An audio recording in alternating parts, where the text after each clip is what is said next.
یہ تبرک ایک نعمت ہے، اس لیے کہ کھانے کی ہر چیز تو نعمت ہے اللہ کی طرف سے. یہ تبرک ایک نعمت ہے، انتظام حضور نے کیا نعمت کے لیے بانٹنے کا، کھانا بانٹنے کا، تبرک بانٹنے کا. لیکن آپ مانگیے گا کس سے؟ حضور سے نہیں مانگیے گا. جو ان کے چاہنے والے لوگ ہیں، ان کے معتقدین، متوسلین، مریدین، وہ پبلک میں اس کو بانٹیں گے. جب اس کو بانٹیں گے، تقسیم کریں گے، تو آپ کس کے پاس جائیے گا؟ انہی کے پاس جائیے گا. ہم کو دیجئے، حصہ دیجئے، ہم کو تبرک دیجئے. وہ جب کھلائیں گے کھلانے والے، تو آپ ان کے پاس جائیے گا کہ ہم کو تبرک دیجئے. سامان بنوایا انہوں نے، بانٹ جو رہا ہے لوگ اسی کے سامنے جا کے ہاتھ پھیلائیں گے.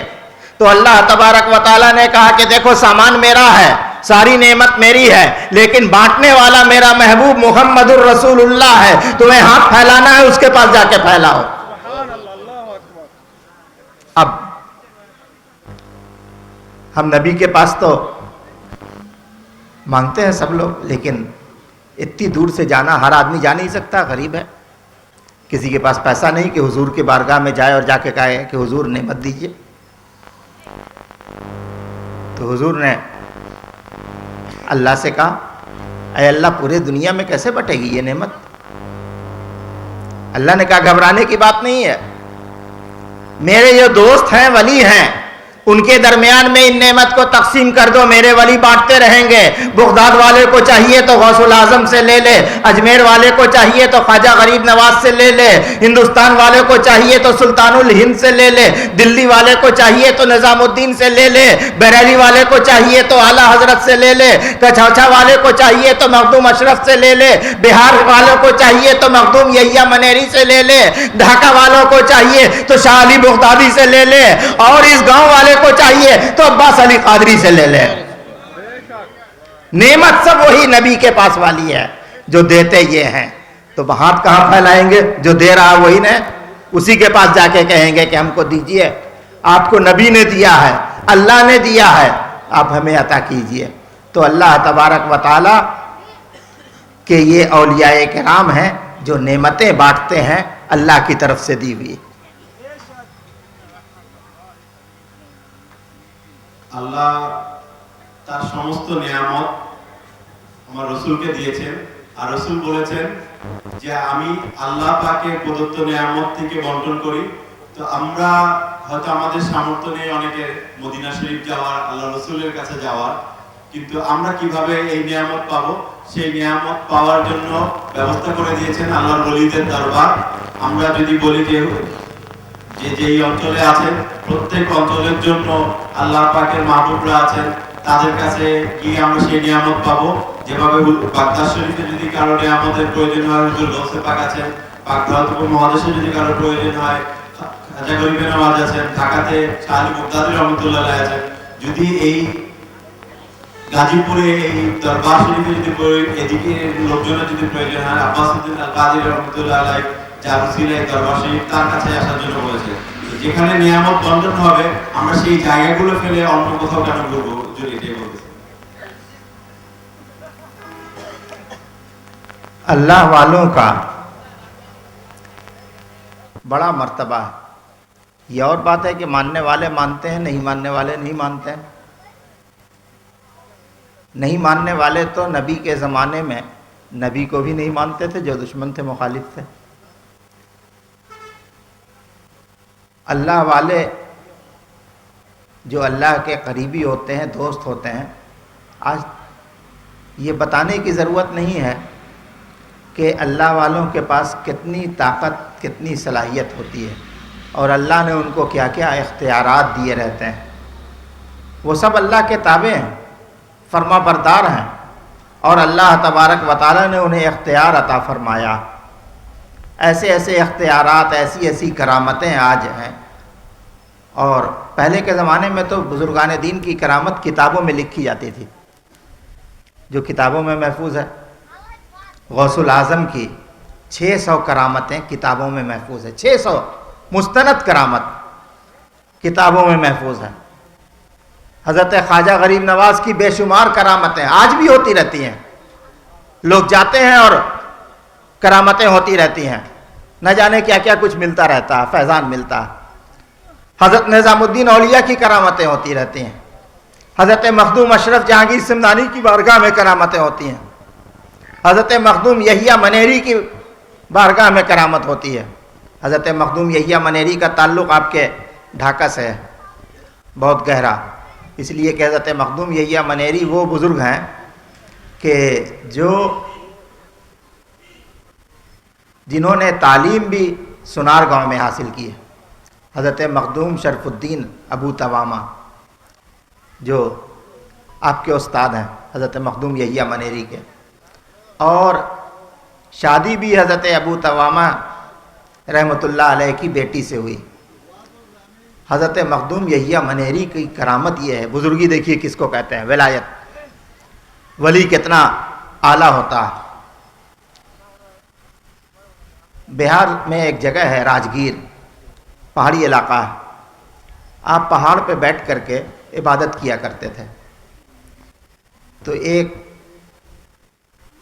जोगी था, जोगी समझते ना, जो हिंदुओं में जो पंडित वगैरह होते हैं, तरह तरह के अमलियात करते हैं, उससे आपका मुकाबला हो गया। उसने एक शेर अपने जादू से बना करके आपके ऊपर भेज दिया, जादुई शेर। तो वहीं पर आपने उसको एक तमाचा मारा, उसके मुंह से, शेर के मुंह से खून निकला, वो मर गया। पहाड़ पे 700 साल से ऊपर गुजर गया, उस शेर के खून का निशान आज तक नहीं मिटा। आंधी तूफान बारिश सब कुछ होता रहा, ये करामत है वली की। फिर आप नीचे आ गए पहाड़ के दामन में, तो उसको चैन नहीं हुआ, उसने एक बड़ी चट्टान को ऊपर से अपने जादुई ताकतों से, उसके पास खबीस और सरकश अजिन्ना का पूरा ज़ख़ीरा था, उससे एक बड़ी चट्टान को आपके ऊपर गिरा दिया।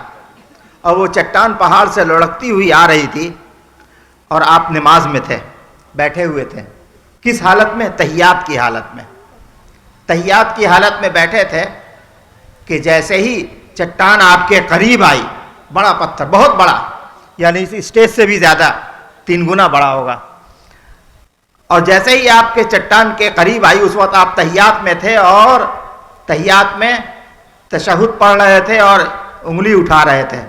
वैसे ही चट्टान करीब आई तो आपने उंगली से ऊपर की तरफ इशारा कर दिया, वो वहीं रुक गई, और तकरीबन 650 साल तक वहीं रुकी रही, फिजा में ऐसे ही। सिर्फ एक कोना पहाड़ से लगा हुआ था, लोग उसके नीचे जाया करते थे। और आज के लोगों का अकीदा कमज़ोर है, अब 60-70 साल पहले उसमें दीवार दे दी गई, लेकिन वो छोटी सी दीवार उतनी बड़े पहाड़ को तो रोक नहीं सकती, वो अभी तक बुजुर्ग की करामत ही पर रुकी हुई है। हज़रत मखदूम शरफुद्दीन यहिया मनेरी की करामत पर रुकी हुई है, और आज भी लोग उस हुजरे में जाते हैं, उस जगह पर, और जा करके वहाँ अल्लाह के वली के वसीले से दुआएं मांगते हैं, तो अल्लाह ताला उनकी दुआओं को कबूल करता है। আল্লাহর ওলিদের কারামত যে হক, হুজুর গৌসে পাকের অসংখ্য কারামত আছে। হুজুর এই শরফুদ্দিন আবু তাওয়ামা রাহমাতুল্লাহ, যিনি এই পাকঘর উপমহাদেশে ইলমে হাদিসের খেদমত করেছেন, তার দুইটি কেরামতের কথা বললেন। যে একটি কেরামত হলো একজন হিন্দু সন্ন্যাসী, তিনি জাদুর মাধ্যমে একটি বাঘ হুজুরের উপরে সওয়ার করে দিয়েছিলেন ওনার উপরে আক্রমণ করার জন্য। সেই বাঘকে তিনি ফু দিয়ে সেই বাঘকে মেরে ফেলেছিলেন, সেই বাঘের রক্ত আজ পর্যন্ত সেখানে লেগে আছে। আরেকটি কারামত হলো হুজুর নামাজ পড়তেছিলেন, তার উপরে পাথর ছুঁড়ে মারা হয়েছিল, গড়িয়ে দেওয়া হয়েছিল। সেই পাথরকে যখন ওনার কাছাকাছি চলে আসলো, তিনি যখন তাশাহুদ পড়তেছিলেন, শাহাদাত আঙ্গুল উপর দিকে করেছিলেন, তাই সেই আঙ্গুলের ইশারায় সেই পাথর সেখানে আটকে গিয়েছিল। কিন্তু আজকে আমাদের ঈমান এতটাই দুর্বল হয়ে গেছে যে ওই পাথরকে আটকানোর জন্য ওখানে আমরা একটা ছোট দেয়াল করেছি, কিন্তু একটা দেয়ালের পক্ষে এত বড় পাথরকে আটকানো সম্ভব না। এটা আল্লাহর ওলির কারামত, আল্লাহর ওলির বেলায়েতের निशान है। तो अल्लाह के वलियों की बड़ी शान होती है। अभी हुजूर के पास मैं बैठा था तो एक वली की बात आ गई। तो एक वली थे पटने में, उनकी एक जगह बनी हुई थी बैठने की। एक दिन अचानक वो उठ करके वहाँ से जाने लगे तो महल्ले के लोगों ने उनको घेर लिया, कहा कि हुजूर आप मत जाइए, आप हमें छोड़ के कहाँ जा रहे हैं, आप अल्लाह वाले हैं, अल्लाह के वली हैं, तो जाते क्यों हैं, आप रहिए, हम लोग आपकी खिदमत करते रहेंगे। लोगों ने जाने नहीं दिया। ऐसे ठीक है, नहीं जाने देते हो तो हम रहते हैं। वहाँ बैठ गए और रात को उनका इंतकाल हो गया। सुबह लोग पहुँचे तो देखा कि इंतकाल हो गया, उसी जगह उनको दफन कर दिया गया रोड के किनारे। फिर 2-3 महीने के बाद यहाँ के वही लोग घूमने के लिए या किसी काम से लखनऊ गए। यूपी में लखनऊ बहुत मशहूर शहर है। वहाँ गए तो देखा कि वहाँ बैठे हैं लखनऊ में। तो कहा कि हुजूर आप तो पटने में मर चुके थे और आप यहाँ, कहते हैं कि अरे अल्लाह का वली कहीं मरता है जी, वो तो खाली पर्दा किया था हमने, फिर यहाँ चले आए। अच्छा ठीक है, जब तुम कहते हो तो हम फिर मर जाते हैं। वहीं पर लेट गए सड़क के किनारे, इंतकाल हो गया। हल्ला हुआ कि एक अल्लाह वाला था, 2-3 महीने से था, उसका इंतकाल हो गया, वहीं दफन कर दिया गया। उसके 1-2 साल के बाद लोगों ने देखा दिल्ली में उनको घूमते हुए। कहा कि हुजूर आप 2 बार मर चुके हैं, फिर यहाँ घूम रहे हैं। कहा कह रहे तुम लोग समझते नहीं हो, अल्लाह वाला मरता है, इस बार तो हम सचमुच मरना ही पड़ेगा, हमको सचमुच का मरना पड़ेगा, इसलिए कि तुम लोगों ने तंग कर दिया है। बार बार हम मरते हैं, बार बार तुम कहते हो कि तुम लोग देख लेते हो, इसलिए आज हम मर ही जाते हैं। और उसके बाद दिल्ली में उसी वक्त उनका इंतकाल हो गया। तो एक वली की मज़ार 3 जगह है और तीनों जगह दफन हुए। ये होते हैं अल्लाह वालों की करामत। आप एक बड़े मशहूर बुजुर्ग हैं हज़रत बदियुद्दीन मदार, जब आपका इंतकाल हुआ, जनाजा जा रहा था तो बहुत लोग उनके मुरीद थे और मोतक़िद थे और बहुत लंबी उम्र पाई थी। बाज़ कहते हैं कि 600 साल, बाज़ कहते हैं 700 साल उम्र पाई थी उन्होंने। खैर जनाजा जा रहा था, बड़ी भीड़ थी। एक औरत अपने मकान की खिड़की से झांक रही थी। उसने पूछा किसका जनाजा है जी? कहा कि फला बुजुर्ग का, बदियुद्दीन मदार का। तो कहती कि इतने बड़े बुजुर्ग थे और आज मरे हैं, जुमे को नहीं मरते, मुबारक दिन था जुमा, उस दिन मरना चाहिए था, इतने बड़े बुजुर्ग हैं और आज के दिन मर गए। तो मसहरी पर, जनाजे पर कांधे पर उठ के बैठ गए, क्या कहते हो, नहीं मरे? तो लोग हाथ जोड़ लेते हैं, हुजूर जैसी आपकी मर्जी और जैसा अल्लाह का हुक्म। अल्लाह का हुक्म तो यही है कि मर जाए, चलो मर जाते हैं। ये होते हैं अल्लाह वाले।